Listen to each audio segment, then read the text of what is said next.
So hello, welcome. Yeah, we're going to take a bit of a step back, or not back, but we're going to talk about Envoy here. So we've been talking a lot about Istio and Ambient and eBPF, but we're going to take a step back and talk about the technology, the proxy that has powered Istio up until this point, that being the Envoy proxy. But the cool thing about Envoy in this talk is that these concepts really apply to Kubernetes software development in general. So I think just sharing our experience here and specifically how it relates to Envoy is very interesting and hopefully very useful to all of you. So with that, we'll get started. So who am I? My name is Eitan Yarmush. I am an architect at Solo, and I've been with Solo for about 4 years now. I've worked on pretty much all of our products, past, future, things I can't talk about. No, I'm just kidding. And so, yeah. So what are we going to go over? Well, first, I'm going to give a brief introduction about Envoy, specifically XDS. For those of you, so I guess take a poll. Who in this room knows what XDS is? Okay, so don't worry if you don't. I'm going to go over it, just curious. And then I'm going to describe the problem statement and potential solutions. So you're just going to have to hold your breath for that one. All right, so Envoy. I guess who in this room has heard of Envoy before? Yeah, that's what I expected. Okay, so Envoy is, as the slide says, open source edge and service proxy designed for cloud native applications. Now, why is that, right? We hear Envoy, Envoy, Envoy, Envoy. It's this amazing proxy. Now, in my opinion, there's actually two reasons for that. One is its performance and speed, right? It operates incredibly at scale. But the second most important one is that its configuration and the way it's configured, specifically with XDS, is designed for cloud native in environments. So we're going to talk about that in a second. But specifically, we're going to be talking about the different control planes that exist and how those are built. So there are many control planes out there right now. Specifically, from the Solo side, there's Gloo Edge. That's our edge proxy. And then there's Istio, of course, which configures all of the sidecars, and now the waypoint proxy as well as the Z-tunnel. And then there's other projects that exist in the CNCF landscape, like Contour and plenty of others that have been homebrewed by lots of different companies. But obviously, I don't know what those are, so we're not going to go into those. But there are many. So why Envoy? To talk about why Envoy, I think we should talk about how the typical proxy is configured. Right. So when you think about configuring a proxy historically, right, we're going to use Nginx as an example. Right. There's some config file that you have to give to that proxy. Right. The proxy or whatever piece of software has to read that configuration in. Right. Now, let's say you want to update that configuration. Right. Either the proxy has to restart to pick it up, or assuming there's some hot restart, it has to read in the file, right? Close down some of its connections and restart them, right? And so when you're in an environment where the endpoints are not changing very often, not a big deal. Not how Kubernetes works. Pods are coming up, they're spinning down, they're changing all the time. Endpoints are all over the place. So we need a proxy that's able to handle that. Okay, so how does Envoy work? Well, the way that Envoy gets its config is that there is a control plane or a management server in Envoy's language running somewhere that the proxies can talk to. And there is a bidirectional stream. I'm not going to get too much into the technology there, but there's a bidirectional stream between Envoy and the control plane over which the config is fed. So Envoy asks for the config and the control plane sends it back. So this is a very in-depth look at what that looks like. This is merely meant to show the complexity and ingenuity of the model. I'm not going to dive too deep, but I will say that the Envoy proxy docs have an entire page about the XDS model, and I can talk at length about why I think XDS is amazing. But for now, I'm not going to go too deep on this, but this is at a high level how XDS works. So what does that look like more simplified? So Envoy is going to say, right, I want config v1. Cool. Now the control plane says back, all right, here it is. I have that for you. Now, in the good case, right, if the config is good, then Envoy is going to say, all right, that was great. I can serve that. Thank you. Now, what happens when it's bad? Okay, it's the same first steps. Envoy reaches out. Control plane says, here it is. But this time, Envoy says, nope, sorry, this is bad. I can't use this. So then the control plane has to go and figure out what to do about it. Now, how can this go wrong? Right? In our initial discussion about Nginx and historically like configuring a proxy through files, right? The file wasn't going to go away. The file system. I mean, assuming unless you have some really crazy situation, the file system is probably going to be there. However, that's not always true for a different application. So we have made a dynamically configurable proxy very suitable to cloud native environments, but we've introduced a new potential problem.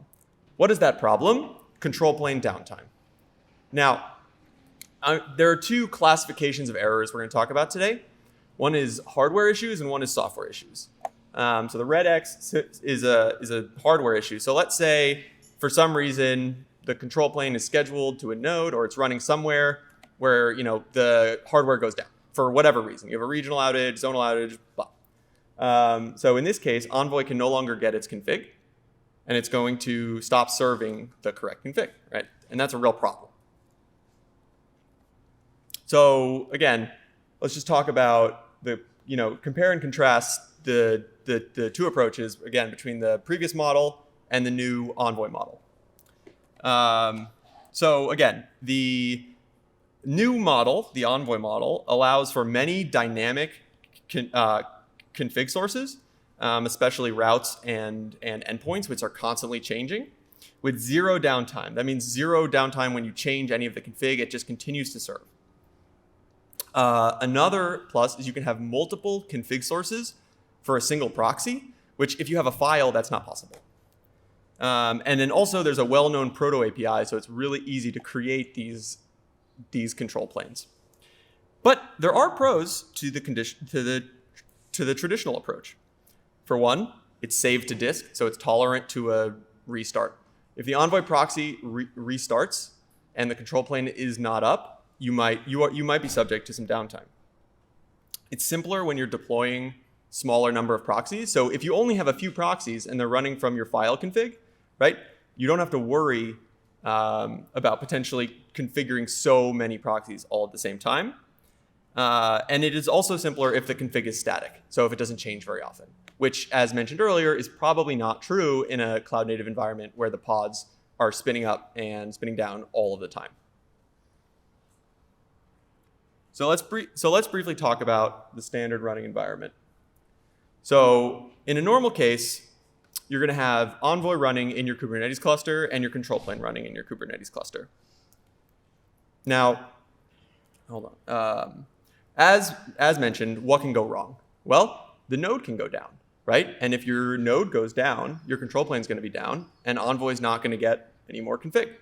Now, hopefully, it'll reschedule, but having any downtime where Envoy can't get those updates is obviously less than ideal. So what can we do about that? Well, luckily, Kubernetes allows us to scale up pods, right, using a deployment or whatever other scheduling mechanism you might use depending on your Kubernetes distro, but the deployment, right, is the one that comes with Kubernetes. So you can scale it up. And so if one goes down, you're much safer. So if a specific node, right, let's say you're running a multi-zone cluster, if one zone goes down, you're safe. Awesome.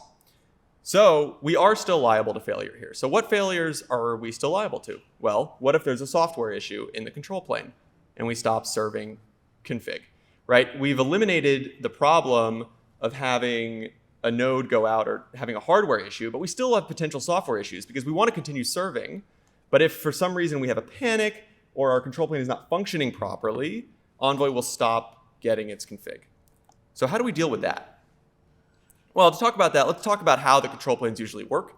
And this is very similar to how many control planes, whether it be for Envoy or anything else in Kubernetes, work. You have a set of CRDs, which are configuring the control plane.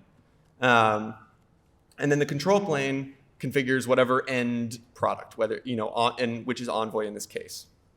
However, the control plane is liable to failure just like any other component in Kubernetes. Right? That's what this orange X means. It's definitely not orange on this green screen, but it is orange for those of you in the back. And some weird color here.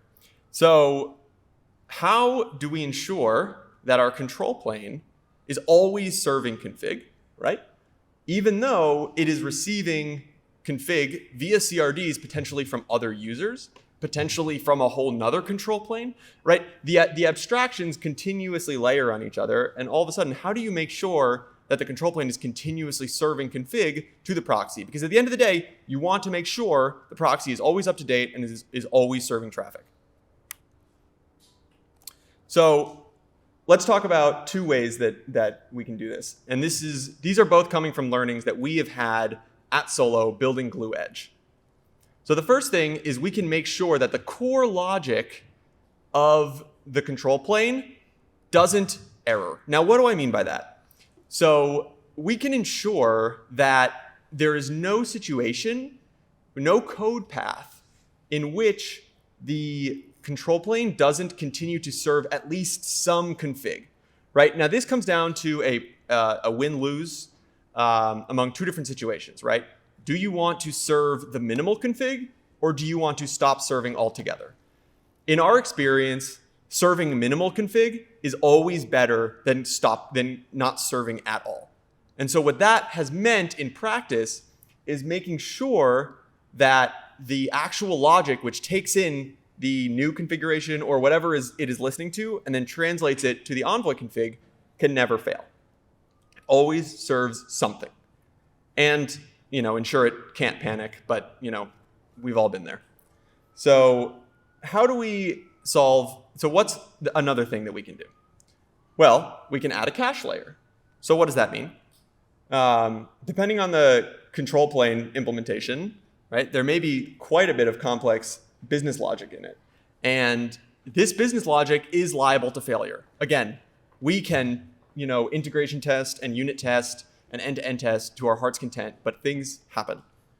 So it's liable to failure, one, but it's also potentially computationally expensive, right? So if we have a control plane and all of a sudden we want high availability for all of our proxies and we start scaling it up, our CPU costs might start going through the roof because all of a sudden we're computing the config for Envoy a million different times. So why do we need to compute it so many times if the problem we were trying to solve was just to make sure it never went down? And to make sure it doesn't go down, we only need probably one per zone. Okay, so what can we do about that? Well, luckily, there's an open source project from the Envoy community called XDS Relay, which can help with that. And we'll talk about that in a second. So what is XDS Relay? Well, this helps in two major ways. For the first is caching, and this is actually something that we added on top of XDS Relay. The open source implementation does not do this, but essentially it just takes the last good config and saves it in the pod. And not the last good config, the last config. And it saves it locally in memory in Relay, right? So again, all the logic in Relay is just get served config and hold it for Envoy. No complicated business logic, just take, hold, right? And the other is aggregation, so gathering up configuration from multiple sources, right? That way Envoy doesn't have to be the one to do that. And then Relay, serving the config to Envoy. So these are the buzzwords that are on their layer. But again, you're potentially saving a lot of compute because the work that this component has to do is very little, very, very, very little. And again, the important thing here is not just XDS Relay, right? But it's the concept here. And again, I really believe that this model applies to so many development scenarios in Kubernetes. These are the lessons that we learned from Gloo Edge and Envoy. So now that we've sort of gotten towards the end, right, we have scaled our control plane, right? And it's running on multiple zones, but we were finding it expensive, so we wanted to keep that down. And we also wanted to make sure that if the control plane did go down for any logic reason, the config was cached in XDS relay. Okay, so now we have this simple component that we can scale up to our heart's content. It does not use a lot of resources. So if XDS relay happens to have, if one of them goes down for any reason, you have a bunch of extras. And the same thing with the control plane. So now, by adding these layers in the middle and making sure that the core logic of the control plane can't fail, you are much more likely to ensure that the proxy is constantly receiving the updates that it needs to keep serving your traffic. And that's it.